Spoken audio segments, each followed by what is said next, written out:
The 78th book that I completed in 2024 is a book of short stories and short prose, flash fiction, some poetry by Margaret Atwood, Good Bones and Simple Murders.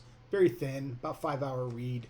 I thought it was excellent. I mean, Margaret Atwood is my favorite novelist. I've read almost all of her novels. I think there's about two very early novels that I haven't read. These are all short fiction. What I love about this, though, is that she takes fairy tales and she writes them for adults. And then there's several vignettes about Hamlet where she's writing through somebody else's perspective. For example, there's a scene with Gertrude where she tells Hamlet that it wasn't Claudius that killed Hamlet's father, it was actually Gertrude that killed Hamlet's father.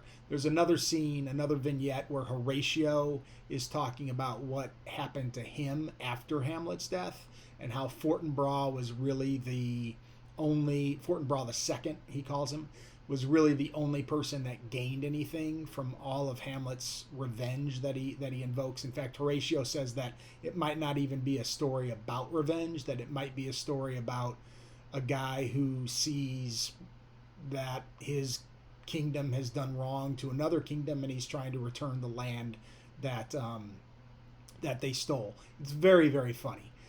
There's another vignette about Chicken Little. Very, very funny. So a lot of fairy tales get reworked. Some Shakespeare stories get reworked. Some fables and some parables get reworked. It's a really, really good book. It's really, really funny. The illustrations in the book were even done by Margaret Atwood. I just don't think there's anything that Margaret Atwood can't do. If it's a short story, if it's a poem, if it's an illustration, and especially if it's a novel, Margaret Atwood is just brilliant. And why she hasn't won the Nobel, I know that's one person a year in the entire world wins the Nobel, but it seems to me that Margaret Atwood really deserves that. She has won the Booker, but she is just top notch, and I have such respect, and I think a lot of people do. I mean, she almost invented a genre of fiction, speculative fiction, right? So, really, really like this book.